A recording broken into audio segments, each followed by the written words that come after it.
Today we're diving deep into Valentine, the early 2001 horror film, which is loosely based on the novel by Tom Savage. Valentine opens in the mid-'80s with a humiliating school dance moment. A nerdy, awkward boy named Jeremy Melton asks several girls to dance, and each one cruelly rejects him. Worse, one falsely accuses him of assault, and he's publicly beaten and ostracized. Fast forward to present-day San Francisco. The girls are now grown women, successful, attractive, and seemingly moved on. But suddenly, they start receiving creepy Valentine's Day cards and eventually start dying. The killer wears a cherub mask, bleeds from the nose, and stalks the women one by one. Our central character, Kate, begins to suspect someone from their past might be seeking revenge. Kate, played by Marley Shelton, is presented as the moral center of the group. Kind, level-headed, and not involved in Jeremy's past humiliation like the others. She's positioned as the final girl, though she lacks the emotional depth or strength we typically see in horror heroines like Sidney Prescott or Laurie Strode. She spends most of the movie reacting rather than investigating. While she's likable enough, she's also underwritten, more of a placeholder than a driving force in the story.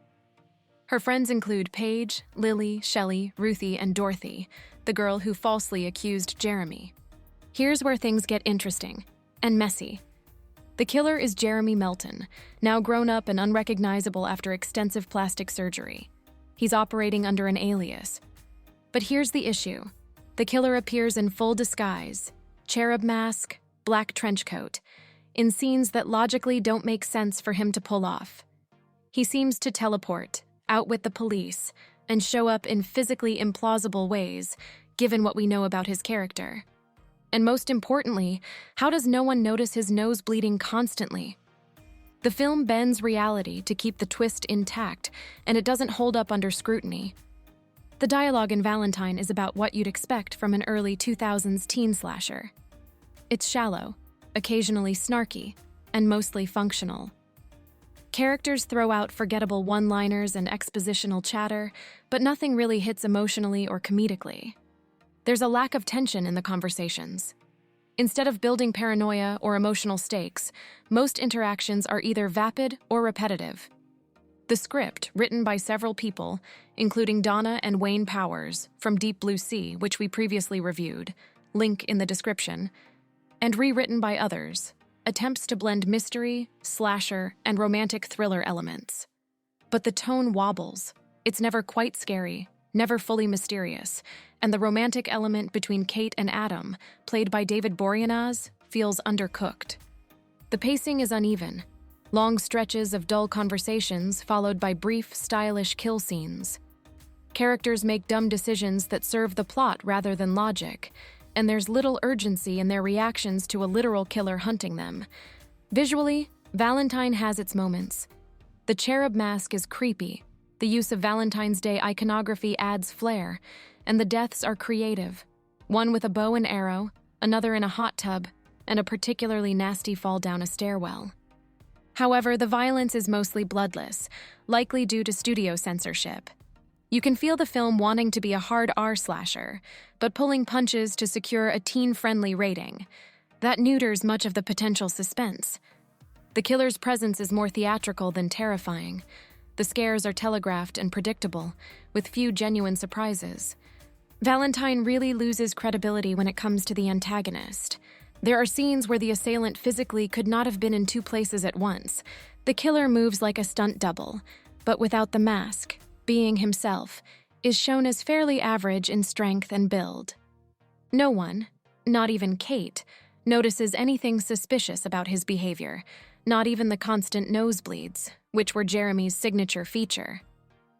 The killer could have started his rampage well before the movie starts. The reason why he starts targeting the women at this stage is never explained. Another thing never explained is why he only went after the women. There isn't a mention of him getting revenge on the actual boys that beat him up when he was younger. The movie wants the twist to shock you. And it does for a second, but if you rewatch it knowing the ending, none of it holds up. The killer's movements and logistics fall apart under any scrutiny.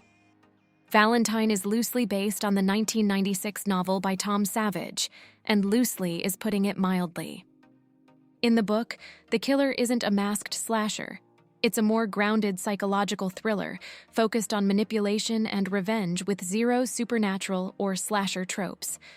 The setting, characters, and tone are entirely different. The film adaptation throws away the psychological nuance and opts for a generic whodunit slasher plot. While the novel is more of a slow-burn mystery, the movie chases Scream's coattails and lands somewhere between forgettable and guilty pleasure. Our final verdict when it comes to the film is that Valentine is a stylish, shallow, and occasionally fun slasher film that doesn't quite know what it wants to be.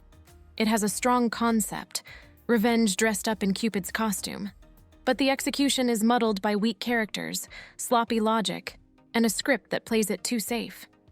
The protagonist is underdeveloped, the antagonist is implausible, and the dialogue, as Gordon Ramsay would say, is bland. The horror elements have style but lack substance, and the twist doesn't survive a second viewing.